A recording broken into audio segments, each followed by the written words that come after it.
New Year's Eve had always been a tradition for us, an escape from the monotony of adulthood, where the four of us could shed our facades and pretend for one night that life was as simple as it had been a decade ago. This year, though, it was different.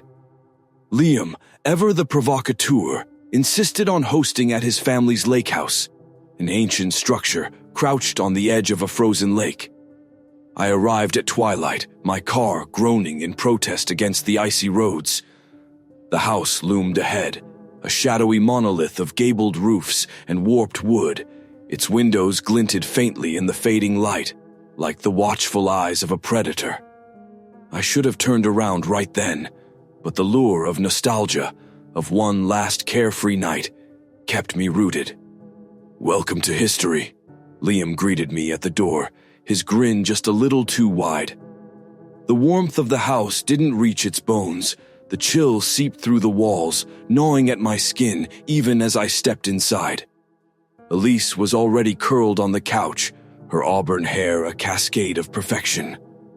Drew stood near the fireplace, his stoic demeanor betraying a flicker of unease. And then there was Nina, with her perpetually arched brow and sardonic smirk, pacing near the window as if she could already sense the shadows gathering outside. The night began innocently enough. Drinks flowed, laughter echoed, and for a moment, I let myself believe this was just another party. Then Liam cleared his throat, commanding our attention. "So," he began, holding up a small wooden box, "I thought we'd try something new this year, something traditional." "Since when do you care about tradition?" Nina quipped, but her smirk faltered as Liam removed a stack of yellowed parchment and a stick of wax from the box.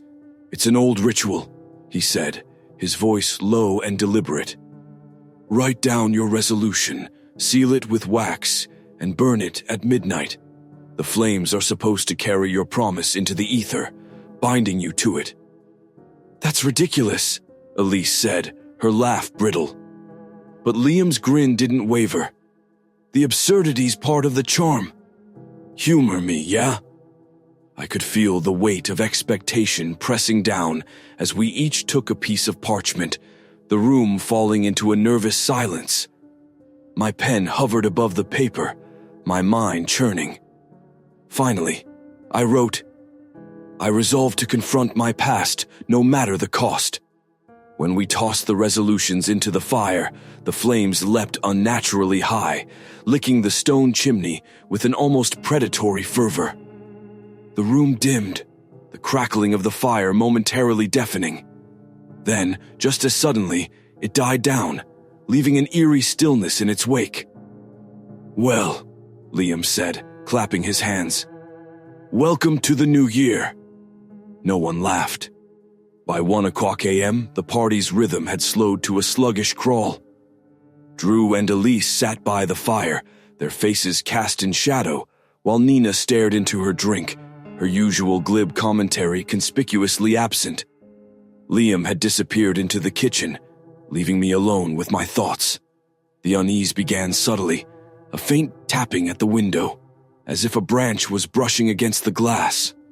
I glanced over but saw nothing. Outside, the world was shrouded in white, the snow-laden landscape eerily still. "Did you hear that?" Elise asked suddenly, her voice taut. "Hear what?" Drew replied, his brow furrowed. "I don't know, like a whisper." "Probably just the wind," I offered, though I didn't believe it myself. Liam returned with a fresh bottle of wine, his expression uncharacteristically tense. He poured himself a drink, downing it in one gulp before addressing us. "So anyone feel different yet? A new year, a new you?" No one answered. The fire had begun to burn lower, the embers glowing a dull red. Shadows flickered across the walls, stretching and writhing like living things. I thought it was just my imagination until I caught Nina staring at the same spot. "Something's off," she muttered, her voice barely audible. Then the screaming started. Drew stumbled in from the foyer, his face pale and drenched with sweat. There's something out there," he stammered, pointing toward the front door. "What do you mean?" Liam asked, though his voice quivered. "I don't know. I was checking the locks and I saw something, a figure just standing there, watching." We rushed to the window, peering into the icy darkness. At first, I saw nothing, just the frozen lake and the skeletal trees swaying in the faint breeze. But then, movement, a shadow darting between the trunks, too fluid, too fast to be human. "It's probably an animal," Elise said, though her voice betrayed her fear. "I don't think so," Drew whispered. The tapping at the window returned, louder this time, as if something or someone was trying to get in. The sound reverberated through the room, setting my teeth on edge. "What the hell is going on?" Nina demanded, her usual confidence crumbling. Liam's face was ashen. "It's just a game," he mumbled, more to himself than to us. "Is it?" I asked, my voice sharp. The room felt colder now, the air heavy with an almost palpable dread. Outside, the shadow moved again, closer this time. My heart pounded in my chest as I realized the truth. Whatever this was, it wasn't a game. Something had been unleashed, something that wanted more than our promises. The thing outside grew bolder. The tapping on the windows morphed into a rhythmic pounding, a cadence that filled the room with dread. Each knock felt deliberate, purposeful, as if it knew we were too afraid to answer.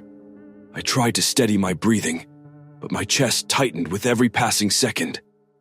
"We need to leave," Elise whispered, her voice trembling. "Leave? Are you insane?" Liam snapped, pacing near the fire. "You saw the snowstorm, the roads iced over, and whatever that thing is, it's not just outside," Nina interrupted, her voice low and cold. "It's in here, too." Her words hung in the air like frost, chilling us to the core. She was right.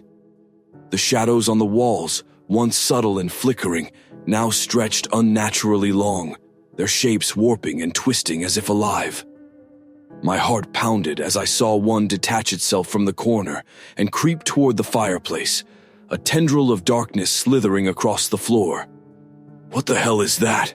Drew said, backing away. We froze, watching the shadow recoil from the firelight as if burned, retreating back into the corner.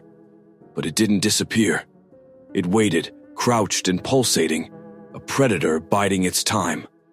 Liam forced a laugh, but it sounded hollow. "This is just hysteria. We're drunk, overtired, imagining things." "I'm not imagining this," Elise snapped, her voice rising. She pointed to the window, where a faint outline pressed against the frosted glass. A face, distorted, featureless, stared back at us, its breath fogging the pain. I stumbled backward, my mind racing. "What did you do, Liam?" I demanded. "That ritual, it wasn't just a stupid game, was it?" Liam's face was pale, his eyes darting around the room. "It was supposed to be harmless," he said, his voice cracking. "I found it online. It's old, a tradition. I thought it would be fun, something to spice up the night." "You idiot!" Nina shouted, grabbing him by the collar. "You didn't even know what you were messing with." "It's not my fault," Liam shot back, shoving her off. "You all went along with it. You all wrote your resolutions." "Mine wasn't supposed to come true," Elise said, her voice barely a whisper. We turned to her, and I felt a chill as I saw the tears streaking her face. She clutched her arms, trembling. "I wrote that I'd stop lying. It wasn't serious. Just something I thought I should do, but now..." Her voice cracked, and she looked toward the window, where the face was still watching. He's someone I lied to. I told him I'd help him, and he died waiting for me." The words sent a shiver down my spine. Before I could speak, Drew staggered back, his hand gripping his head. "I see her," he muttered, his voice barely audible. "Kara, she's outside. She's calling me." "No one's out there," I said, grabbing his arm. "She's here!" Drew screamed, yanking free and running to the door. "No!" Nina cried, but it was too late. The door burst open, icy air flooding the room as Drew disappeared into the night. We chased Drew into the snow, the wind howling around us like 1,000 voices screaming in unison.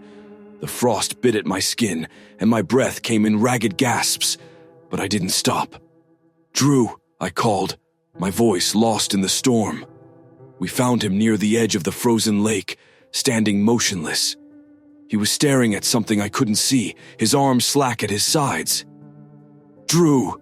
Nina shouted, grabbing his shoulder. "Snap out of it!" He turned slowly, his eyes wide with terror. "She's here," he whispered, pointing to the ice. I followed his gaze and felt the blood drain from my face. Beneath the frozen surface, a woman's face stared up at us. Her features were twisted in anguish, her mouth open in a silent scream. The ice around her began to crack, spiderweb fractures spreading outward. "We need to get out of here," I shouted, but Drew didn't move. "She needs me," he said, his voice distant, his body swaying. "I can fix this. I can make it right." "Drew, no!" Nina screamed, but he stepped onto the ice. It happened in an instant. The ice gave way, swallowing him whole. I lunged forward, but Nina held me back, her grip like iron. "He's gone!" she sobbed, pulling me away from the splintered edge. We stumbled back to the house, shaking with cold and fear. Inside, the shadows had multiplied, crawling along the walls like living things. Elise was huddled near the fire, whispering frantically to herself. "What's happening?" Nina asked, her voice cracking. "It's the resolutions," I said, my thoughts racing. "They're coming for us, for the promises we made." Liam stood in the corner, his face pale and drenched with sweat. "There's a way to stop it," he said, holding up a crumpled piece of parchment. "What are you talking about?" Nina demanded. "I read about it," Liam said, his hands shaking. "If we don't fulfill our resolutions by dawn, the consequences become permanent. They'll take us." "That's insane," Elise whispered, but her voice was hollow. "It's true," Liam said, his eyes wide with desperation. "We have to do it. We have to finish what we started." The fire roared suddenly, its flames twisting into shapes, faces, hands, things that shouldn't exist. The air grew thick with whispers, voices that spoke of promises broken and debts unpaid. The shadows surged forward, and I knew Liam was right. If we wanted to survive, we had to confront the horrors we had unleashed. But at what cost? By the time the first hints of dawn began to bleed into the night sky, the house was barely standing. The walls groaned under the weight of whatever had been unleashed, their shadows writhing like living things. The fire in the hearth had gone out, replaced by a cold, glowing ember that cast an eerie crimson across the room. Elise was gone. We hadn't seen her since the shadows overtook the living room. One moment she was sitting by the fire, rocking back and forth, muttering apologies to a presence only she could see. The next, she was dragged screaming into the darkness, her voice cutting off as though snuffed out. Nina and I were all that remained. Liam had barricaded himself in the upstairs bedroom hours ago, his panicked shouts eventually dissolving into silence. Now it was just us, standing in the frigid ruins of the living room, staring at the cursed fire. "It's not going to stop, is it?" Nina asked, her voice hollow. I shook my head, my breath fogging in the icy air. "Not unless we finish this." She gripped my arm, her nails digging into my skin. "You said we just have to fulfill the resolutions. What did you write?" The words caught in my throat. I didn't want to admit it, didn't want to speak the resolution aloud. But I knew I had no choice. I wrote, "I resolved to confront my past, no matter the cost." Nina's grip tightened. "What does that mean?" Before I could answer, the room groaned, the air thickening with an oppressive weight. The shadows in the corners coalesced, pulling together like a vortex of ink. From the void stepped a figure I knew too well. He was tall and gaunt, his face sunken, his eyes milky white. The man from my past, the one I had buried, both in my memory and in the cold earth years ago. His voice was a rasp, a whisper dragged across the edge of a blade. "You can't hide from me." I staggered back, my legs weak beneath me. Nina stood frozen, her eyes wide with terror. "Who is he?" she whispered. I couldn't answer. The words were locked in my throat, but I didn't need to say them. The figure took another step forward, the shadows rippling around him like smoke. "You left me there," he said, his voice echoing unnaturally. "Buried, forgotten, but I never forgot you. I didn't mean to." My voice broke, a sob tearing from my chest. "It was an accident, It wasn't," he interrupted, his milky gaze boring into me. "You knew what you were doing. You let it happen." The room trembled, the walls bending inward as if the house itself was breathing. The figure raised a hand, his fingers impossibly long, curling toward me like claws. I stumbled back, tripping over the edge of the couch, my heart racing. "I'm sorry," I screamed. "I'm sorry." But apologies weren't enough. I could feel the shadows closing in, the air growing thinner, colder. "You have to face him," Nina shouted, grabbing me by the shoulders. Her voice cut through the suffocating fog. "You have to confront him." I turned back to the figure, forcing myself to meet his gaze. My body trembled, every instinct screaming at me to run, but there was nowhere to go. "I was scared," I said, my voice shaking. "I didn't know what to do. Tell the truth," the figure demanded. His face twisted into a grotesque grin, his teeth jagged and black. "I let you die," I shouted, the words tumbling out in a rush. "I let you die because I was too scared to save you. I ran away." The figure froze, his grin faltering. For a moment, the house fell silent. Even the shadows seemed to pause, their writhing movements stilled. Then, slowly, the figure began to dissolve, his form breaking apart like ash scattered by the wind. The shadows receded, the walls of the house groaning as the oppressive weight lifted. The fire in the hearth roared back to life, burning bright and warm. Nina slumped to the floor, her breath coming in ragged gasps. "Is it over?" I didn't answer. I couldn't be sure. We stumbled out of the house as the first rays of sunlight pierced the horizon. The lake shimmered in the dawn light, its frozen surface as still as glass. Liam's car was gone, though we hadn't heard it leave. Of Elise and Drew, there was no sign. We drove away in silence, the weight of the night pressing heavily on our shoulders. But as we passed the edge of the lake, I felt something in my pocket. I reached inside and pulled out a slip of parchment. My resolution, unburned. The ink glistened fresh and wet, the words as clear as they had been when I first wrote them. I resolved to confront my past, no matter the cost. From somewhere deep in the woods, a faint knock echoed through the morning stillness.